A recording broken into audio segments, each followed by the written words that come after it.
Hello दोस्तों। आज की इस वीडियो में हम देखेंगे भारत के संवैधानिक विकास का इतिहास।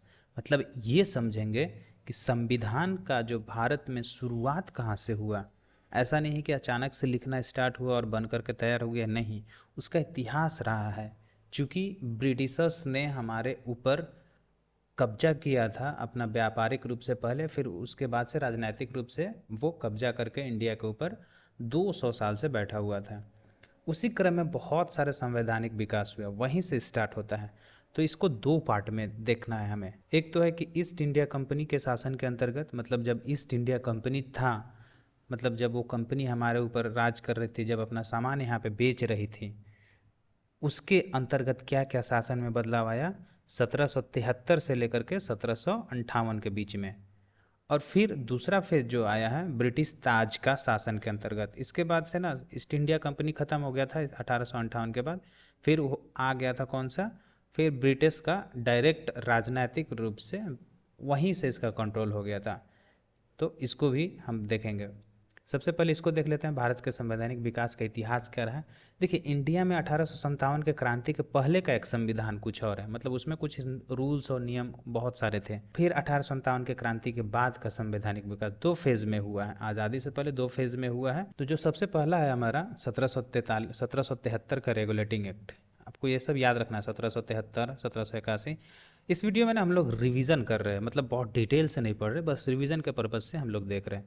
1773 का रेगुलेटिंग एक्ट में क्या था कि बंगाल, मद्रास और बम्बई का केवल एक गवर्नर जनरल हो। पहले केवल बंगाल का गवर्नर जनरल था, लेकिन अब तीनों क्षेत्र का मिला के केवल एक हो गया, बंगाल का, मद्रास का और बम्बई का केवल एक।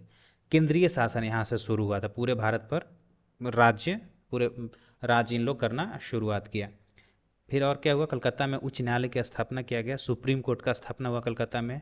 निजी व्यापार पर रोक, मतलब जो कंपनियां थी अपना भी व्यापार, ईस्ट इंडिया कंपनी का तो व्यापार भारत में चल ही रहा था, लेकिन दूसरी कंपनियां भी व्यापार करने लगी, उस पर रोक हुआ था। फिर रिश्वत लेने लगे तो उस पर रोक। फिर उपहार कुछ मिलने लगा था यहाँ के राजाओं से और यहाँ के धनाढ़ लोगों से, तो उसको भी बैन किया गया। दूसरा में 1781 का एक्ट ऑफ सेटलमेंट, इसको जुडिकेचर एक्ट भी कहा जाता है। तो इसमें क्या हुआ था भाई कि बिहार, बंगाल और उड़ीसा का जो कानून बनाने का अधिकार किसको मिल गया, बंगाल को, सर्वे सर्वा मिल गया, ये बंगाल को ही मिल गया। और फिर राजस्व मंडल की स्थापना हुई। राजस्व मंडल का मतलब जब कानून बनाने का अधिकार हो गया तो वहाँ से राजस्व कुछ मिलेगा, उसके एक मंडल की स्थापना हुआ कि यहाँ कहाँ से टैक्स आएगा उसके लिए। फिर संशोधनात्मक अधिनियम फिर लाया गया इसके अंतर्गत। नेक्स्ट 1784 का पिट्स इंडिया एक्ट, इसमें गवर्नर जनरल के परिषद की संख्या पहले 4 था, उसको घटाकर 3 कर दिया गया। दूसरा, इसको क्या देखना है, कंपनी को 2 भागों में बांट दिया गया, भ्रष्टाचार बहुत होने लगा था उसके कारण से। फिर राजनैतिक 2 भागों में कैसे बांटा गया, तो एक राजनैतिक और एक व्यापारिक रूप से। तो राजनैतिक को बोर्ड ऑफ कंट्रोल कहा गया और एक को बोर्ड ऑफ डायरेक्टर कहा गया। ज़्यादा पावरफुल था board of controller, board of controller ज़्यादा पावरफुल था, क्योंकि ये राजनीतिक देखता था कि भाई किससे झगड़ा करना है, किससे राज हथियार लेना है, किससे क्या करना है, ये ज़्यादा पावरफुल है। बिना इसके अनुमति के ये व्यापार नहीं कर सकता बोर्ड ऑफ डायरेक्टर। मतलब कंपनी पहले एक थी ईस्ट इंडिया कंपनी, उसको 2 भाग में कर दिया कि एक रहेगा उसका डायरेक्टर, एक रहेगा कंट्रोलर। कंट्रोलर ज़्यादा पावरफुल था। इसी को कंपनी का द्वैध शासन कहा जाता है, कि कंपनी 2 भाग में है, दो प्रकार से शासन चलने लगा। फिर 1793 का चार्टर एक्ट आता है, उसमें क्या, ईस्ट इंडिया कंपनी के व्यापार का एकाधिकार को 20 वर्ष के लिए बढ़ाया गया। कि यहाँ पे जब ये व्यापार कर रहा था ईस्ट इंडिया कंपनी भारत के साथ, तो बहुत सारे डच, फ्रेंच, बहुत सारे लोग यहाँ पे व्यापार करने आए। तो उसको एक अधिनियम के तहत 1793 के चार्टर एक्ट के अधिनियम के तहत 20 वर्ष के लिए इसको बढ़ा दिया गया। बोर्ड के सदस्य एवं कर्मचारियों का वेतन भारत के राजस्व से अब दिया जाने लगा। नेक्स्ट है 1813 का चार्टर अधिनियम, इसमें भारत में व्यापार का अधिकार समाप्त किया। देखिए, पिछले वाले में व्यापार का अधिकार सुरक्षित किया गया एक अधिकार को 20 वर्ष के लिए, लेकिन 1793 के बाद, यहाँ 20 वर्ष है ना, इसके जस्ट 20 वर्ष बाद ही आएगा 1793 के बाद 1813, ये 20 वर्ष बाद ये दिख रहा है इसमें आपको। व्यापार का अधिकार नहीं, एकाधिकार, यहाँ पे एकाधिकार होगा, मतलब केवल वही पर व्यापार नहीं किए करेगा और लोग भी व्यापार कर सकते हैं। तो व्यापार में भारत का अधिकार समाप्त किया गया, व्यापार का अधिकार को सीमित किया गया। लेकिन चाय और जो चीन के साथ व्यापार करेगा वो केवल ईस्ट इंडिया कंपनी ही करेगी। ईसाई मिशनरी को धर्म के प्रचार का अनुमति मिला यहाँ पे। शिक्षा पर 1 लाख प्रति वर्ष खर्च करना पड़ा। यहाँ पे इंडिया में। क्यों? क्योंकि जब यहाँ पे देखा गया कि यहाँ का भाषा सीख लेते हैं, यहाँ के लोगों से बात करना है तो, लेकिन देखा गया कि बंगाल में अलग, बिहार में अलग, कर्नाटका में अलग, चारों तरफ अलग अलग भाषा है। इसलिए भाषा की विविधता के कारण बोला कि नहीं, अंग्रेजी शिक्षा सबको सिखाओ और 1 लाख प्रति वर्ष खर्च करो और यहीं के पैसा देकर इन्हीं लोग को अंग्रेजी सिखाओ, हम लोग सबसे बात कर सकते हैं। इस कारण से अंग्रेजी शिक्षा की नींव पड़ी 1813 के चार्टर अधिनियम के तहत। नेक्स्ट है 1833 का अधिनियम। इसके कंपनी के व्यापारिक अधिकार पूर्णतः समाप्त। इसमें सब समाप्त हुआ है, व्यापारिक अधिकार पूर्णतः समाप्त, मतलब अब अधिकार जो इसका व्यापार करने का था खत्म, पूर्णतः समाप्त।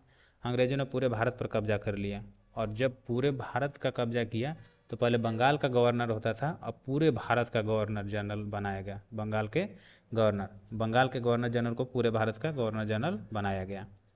पहला गवर्नर जनरल कौन था? William Bentinck. पहला गवर्नर जनरल विलियम बेंटिक। दास प्रथा, सती प्रथा का अंत इसमें किया गया।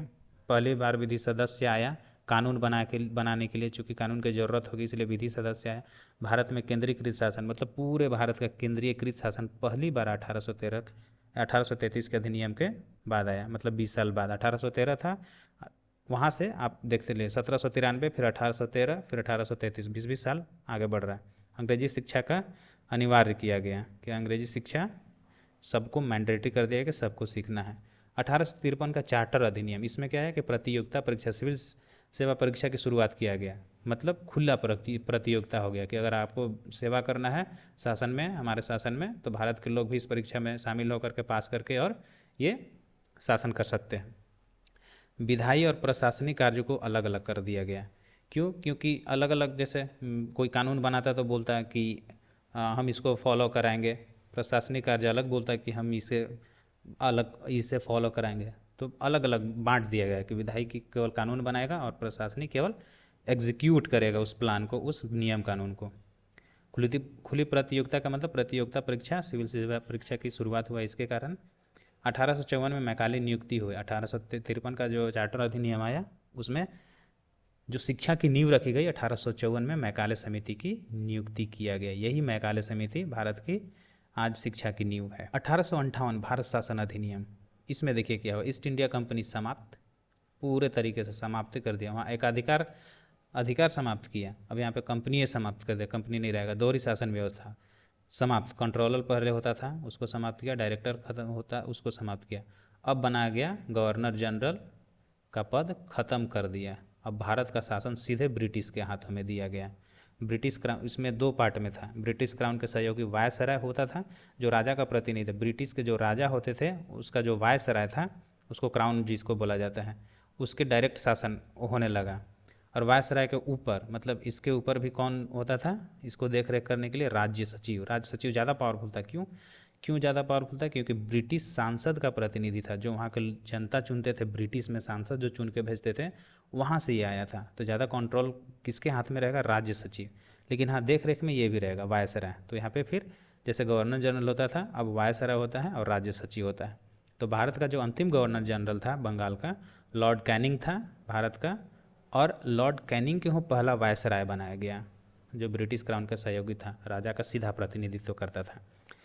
तो 1858 तक हम लोगों ने देख लिया। अब नेक्स्ट फेज है कि 1858 के बाद के संवैधानिक विकास से लेकर के 1947 तक क्या क्या हुआ, फिर उसको हमको देखना है। तो ये रिवीजन के पर्पस से बनाया जाता है, बस मतलब एक ओवरव्यू है कि आप इसे देखकर एक बार में याद कर सकते हैं, बार बार रिवीजन कर सकते हैं।